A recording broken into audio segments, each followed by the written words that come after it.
महाराष्ट्र को लेकर बड़ी खबर आ रही है जिसमें सुधीर मुनगंटीवार ने कहा है कि देवेंद्र फडणवीस का नाम मुख्यमंत्री बनने के लिए तय है। बीजेपी कोई सरप्राइज नहीं देगी। इसके अलावा यह भी कहा गया है कि एकनाथ शिंदे भी सरकार में शामिल होंगे। बार बार एकनाथ शिंदे के नाराज होने की खबरें सामने आ रही थी, लेकिन अब सुधीर मुनगंटीवार का यह बड़ा बयान सामने आया है जिसमें उन्होंने कहा है कि देवेंद्र फडणवीस ही मुख्यमंत्री बनेंगे। उनका मुख्यमंत्री बनना तय है, उनका नाम तय कर लिया गया है और बीजेपी कोई सरप्राइज एलिमेंट इस बार महाराष्ट्र में नहीं लेकर आ रही है जिस तरीके से राजस्थान में देखा गया था। और एकनाथ शिंदे को लेकर बार बार जो अफवाहें फैलाई जा रही है कि एकनाथ शिंदे नाराज हैं, उनकी नाराजगी होम मिनिस्ट्री को लेकर बनी हुई है कि गृह मंत्रालय वो अपने पास रखना चाहते हैं, लेकिन बीजेपी गृह मंत्रालय देने को तैयार नहीं है।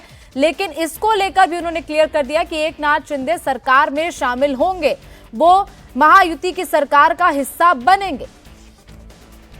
सुधीर मुनगंटीवार के बयान से यह साफ है कि महाराष्ट्र की सियासत में कोई सरप्राइज नहीं होने वाला है। वैसे सच यह है कि चुनाव नतीजे आने के करीब 10 दिन बाद अब जाकर सरकार गठन की कोशिशें तेज हुई हैं। महाराष्ट्र को लेकर आज 2 से 3 बड़े डेवलपमेंट हुए। पहला ये कि महाराष्ट्र में विधायक दल के नेता के चुनाव के लिए बीजेपी ने केंद्र पर्यवेक्षक तय कर दिए हैं। वित्त मंत्री निर्मला सीतारमण और गुजरात के पूर्व मुख्यमंत्री विजय रूपाणी 4 दिसंबर को मुंबई जाएंगे। 4 दिसंबर को ही विधायक दल की बैठक होगी जिसमें देवेंद्र फडणवीस को विधायक दल का नेता चुना जाएगा। 5 दिसंबर को शाम 5 बजे मुंबई के आजाद मैदान में नई सरकार का शपथ ग्रहण होगा। वहीं महाराष्ट्र को लेकर दूसरी खबर यह है कि अजीत पवार दिल्ली आ रहे हैं और यहां वो बीजेपी के शीर्ष नेताओं से मुलाकात करेंगे। महाराष्ट्र को लेकर एक तीसरा अपडेट आपको दे दें कि एकनाथ शिंदे अभी भी होम मिनिस्ट्री पर अड़े हुए हैं। उन्होंने आज के अपने सारे कार्यक्रमों को रद्द कर दिया है। हालांकि इसी बीच उनके बेटे श्रीकांत शिंदे ने यह कहा कि वो डिप्टी सीएम नहीं बनने वाले हैं।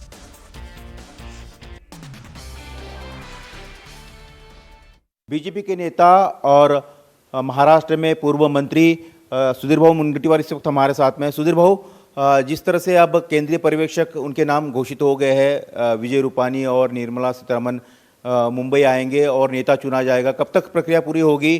क्या आपके मन का मुख्यमंत्री, आपके पार्टी का मुख्यमंत्री तय हो गया है लगभग? नहीं, साधारण रूप से निरीक्षक आने के बाद केंद्रीय स्तर पर इस बारे में जो चर्चा हुई, उस चर्चा के आधार पर विधायकों के बैठक में हमारे विधायक दल का नेता चयन होगा और उसके बाद 5 तारीख को 5 बजे उस दल के नेता का शपथ विधि होगा। जी, क्या कोई नाम है विधायकों में, कोई दुविधा है? क्योंकि चर्चा काफ़ी चल रही है, बीजेपी सरप्राइज देने में माहिर है। नहीं, देखो, कोई सरप्राइज़ नहीं है ऐसा मुझे लगता है व्यक्तिगत रूप से, और कोई हम सरप्राइज़ देने में माहिर है वगैरह ऐसा नहीं है। ये पार्टी है जिस पार्टी में पथ का अंतिम लक्ष्य नहीं है सिंहासन पर चढ़ते जाना, सब समाज को साथ लिए हमको है आगे बढ़ना। इस पार्टी में एक अपनी विजय की पताका, विकास का झंडा और प्रगति की इच्छा दूसरे व्यक्ति के हाथ में देकर वो व्यक्ति आगे निकलता है। तो मुझे लगता है कि आपने भी देखा कि 2013 में हमने माननीय प्रधानमंत्री नरेंद्र मोदी जी के हाथ में देश के प्रधानमंत्री के चुनाव की बागडोर दे दी, और नरेंद्र मोदी जी जैसे वो ये में जो नाम चल रहा है, आपको लगता है कि उसी पर मोहर लग सकती है? ऐसा मुझे व्यक्तिगत रूप से लगता है। इसमें कोई सरकार चलाने के लिए एक अच्छा अनुभवी, ज्ञानी, समझदार, समंजस नेता की आवश्यकता होती है, तो वो सारे गुण उनमें हैं देवेंद्र जी में, तो मुझे कोई दूर तक शंका नहीं लगती। देवेंद्र जी का नाम लगभग तय है, औपचारिकता पूरी करनी है। तारीख कब का है? 4 तारीख बता रहे कि सभी विधायकों को कल तक शाम तक बताया गया है। अभी तक कोई मैसेज आया है? अभी मैसेज नहीं आ जाएगा ना, 5 के पहले तो सब हो जाएगा, कोई चिंता मत करो। अच्छा, एक चर्चा ये वो भी थी कि ये इसलिए विलंब हो रहा है, शपथ विधि टल सकता है। आपने तो कहा कि 5 को है और वो सबको पता है कि 5 को तय है, लेकिन एकनाथ शिंदे नाराज है, होम डिपार्टमेंट मांग रहे, यूडी मांग रहे, फाइनेंस मांग रहे, अलग अलग डिपार्टमेंट मांग रहे, नाराजगी उनकी को लेकर खबरें आ रही है। क्या वाकई में इतने नाराज है कि वो सरकार का हिस्सा नहीं बन सकते? नहीं, मुझे जो जानकारी है, एकनाथ शिंदे जी का स्वभाव नाराज होने का कभी था नहीं। एकनाथ शिंदे जी नाराज है इस पर मेरा विश्वास नहीं है। मैंने उनके कुछ सहकारियों से भी बात की, उनसे तो बात नहीं हुई, मगर कोई नाराज़ी नहीं है। इच्छाओं को प्रकट करना इसको नाराज़ी नहीं कहते। उन्होंने शायद कोई विभाग के बारे में कोई इच्छा प्रकट की है, मगर इसका अर्थ ऐसा थोड़ी है। माननीय अमित भाई पे सबका विश्वास है। अमित भाई ये ऐसे व्यक्ति है जो माँ के हृदय से सब कार्यकर्ताओं को और अपने साथ वाले जितने भी मित्र पक्ष के नेता हैं उनसे बात करते हैं। तो मुझे विश्वास है उन पे, उनका भी विश्वास है। तो अमित भाई जो कहेंगे वो होगा। जी, तो आपको लगता है कि वो मान जाएंगे? आपको लगता है कि सरकार में रहेंगे, उप मुख्यमंत्री रहेंगे, भले ही डिपार्टमेंट कोई भी उनके पास आओ, लेकिन बीजेपी उनका सम्मान करते हुए उनको डिपार्टमेंट दे? देखो, सम्मान तो पक्का होगा। अब किसको क्या मिलेगा और क्या नहीं, ये तो कहने का अधिकार मेरा नहीं। ये आउट ऑफ सिलेबस प्रश्न है, इसका निर्णय मैं कैसे कर सकता हूँ? आपको लगता है कि वो इस मंत्रिमंडल का हिस्सा बनेंगी जो नई सरकार बनेगी? कोई आपत्ति क्या है? वो साथ में है, साथ में चुनाव लड़े तो हमारे साथ में रहेंगे वो। जी, आप भी सीनियर मंत्री है, आपने भी काफ़ी काम किया था। जब आप वन मंत्री थे तो 33 करोड़ अपने वृक्ष लगाए थे, काफ़ी काम किया था।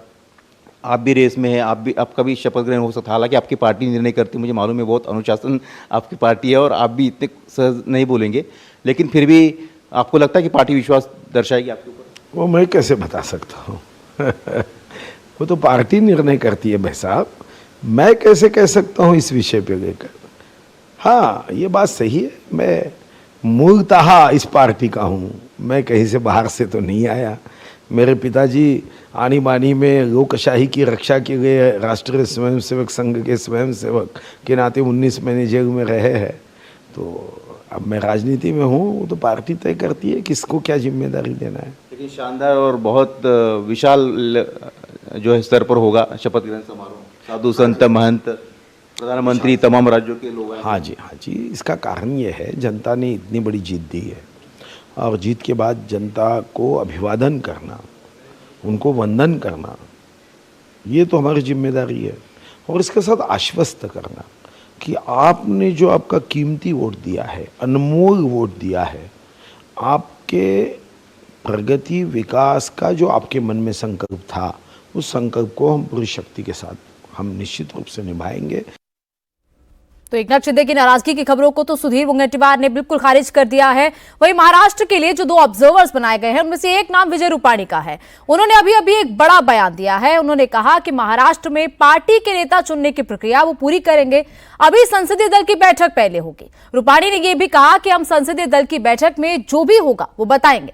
बैठक में सारे नेताओं के नाम पर प्रस्ताव आएंगे, उस पर चर्चा की जाएगी, जिस पर विधायक दल राजी होगा उसका नाम ही तय होगा।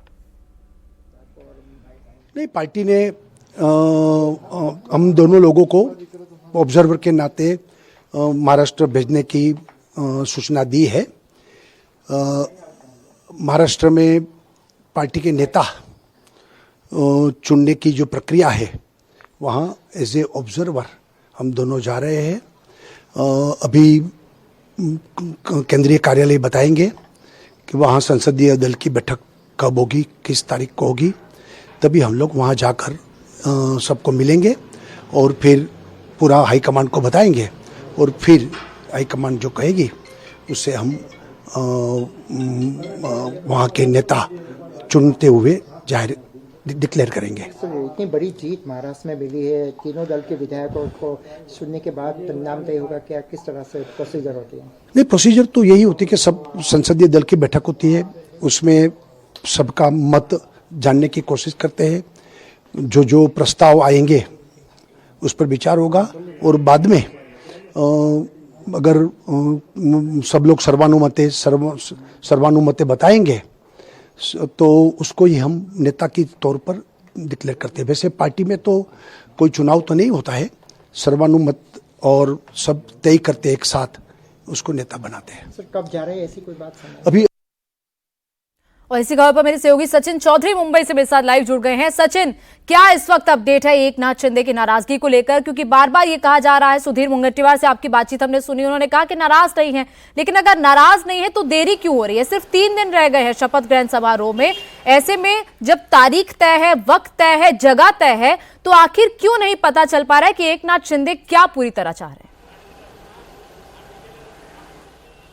एकनाथ शिंदे चाहते कि उप मुख्यमंत्री पद वो तभी स्वीकारेंगे जब उनको गृह मंत्री बनाया जाएगा, क्योंकि देवेंद्र फडणवीस उनकी सरकार में उप मुख्यमंत्री थे तो उनके पास गृह विभाग था और एकनाथ शिंदे ने ये बात भी कन्वे कर दी है बीजेपी के आलाकमान को कि अब तक बीजेपी शिवसेना के गठबंधन में जो तभी संयुक्त शिवसेना थी और अब नई जो शिवसेना बनी है उसमें शिवसेना को ये गृह मंत्रालय कभी नहीं मिला है। अगर हम बात करें तो पिछली सरकार में देवेंद्र फडणवीस के पास था, उसके पहले जो है जब उद्धव ठाकरे मुख्यमंत्री तो एनसीपी के पास था, जब बीजेपी शिवसेना की युति थी 1995 में तब जो है मुख्यमंत्री पद मनोहर जोशी के पास था, लेकिन गृह मंत्रालय जो है बीजेपी के पास था, गोपीनाथ मुंडे जो है गृह मंत्री थे, और 2014 में भी ये देवेंद्र फडणवीस के पास ही था यूडी और होम डिपार्टमेंट। तो वो चाहते हैं कि होम डिपार्टमेंट उनको मिले, होम डिपार्टमेंट के साथ यूडी भी चाहते हैं, इंडस्ट्री भी चाहते हैं, और पिछले बार उनके पास जो डिपार्टमेंट थे वो भारी भरकम डिपार्टमेंट भी वो चाहते हैं, जिसमें सामाजिक न्याय हो गया, ट्रांसपोर्ट हो गया, कृषि जो अजित पवार को दिया था उस पर भी उनकी एक मांग है कि जनता से जुड़े डिपार्टमेंट उनको चाहिए। तो इन तमाम कुछ पोर्टफोलियो है जिसको लेकर अभी भी बात फंसी है, लेकिन मुख्य मामला जो है वो गृह मंत्रालय को लेकर है, जिसको लेकर हो सकता है कि आज देर रात तक जो है अमित शाह की इन तमाम नेताओं से बात हो और इस मुद्दे को सुलझा लिया जाएगा, ये बीजेपी की तरफ से कहा जा रहा है। क्योंकि एकनाथ शिंदे उन नेताओं में से नहीं है जो कोई बिल्कुल कोई एकदम गलत निर्णय लेंगे या कोई बड़ा फैसला लेंगे, ऐसा उनके बोलने से भी और उनके नेताओं के बोलने से भी नज़र नहीं आ रहा है। उनका भी यही कहना है कि कुछ मुद्दों पर, कुछ विभागों को लेकर बातचीत उन्होंने प्रस्ताव रखा है, उस पर बातचीत होगी और उसको लेकर आगे बढ़ा जाएगा। तो हो सकता है, उम्मीद यही है कि आज रात तक या कल तक जो है ये डेडलॉक खत्म हो जाएगा और एकनाथ शिंदे संभवतः इसी सरकार का हिस्सा बनेंगे और वो यूडी मिनिस्टर बन सकते हैं, ऐसे हमें सूत्रों से जानकारी मिल रही है। जी प्रजी। सचिन, जिस तरीके से बार बार एकनाथ शिंदे को लेकर कहा जा रहा है कि वो गृह मंत्रालय पर अड़े हुए हैं और बीजेपी का रुख ये साफ लग रहा है कि बीजेपी गृह मंत्रालय देने के मूड में बिल्कुल भी नहीं है, तो किसी को तो झुकना होगा। तो क्या लग रहा है कि एकनाथ शिंदे को ही झुकना होगा, उनको एडजस्ट करके जो डिप्टी सीएम और इसके साथ साथ जो बाकी के मंत्रालय उनको दिए जा रहे हैं उसी पर वो एडजस्ट करेंगे?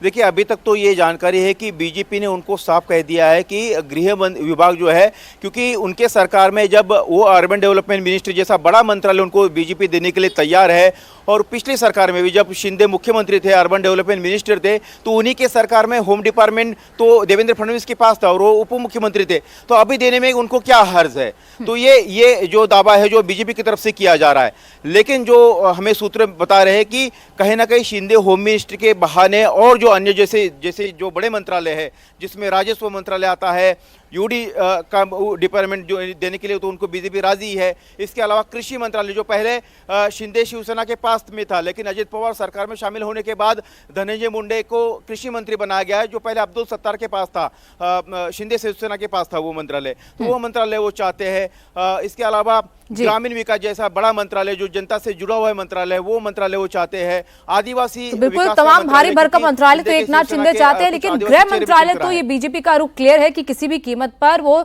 शिवसेना को नहीं जाएगा। बहुत बहुत शुक्रिया सचिन हमारे साथ जुड़ने के लिए।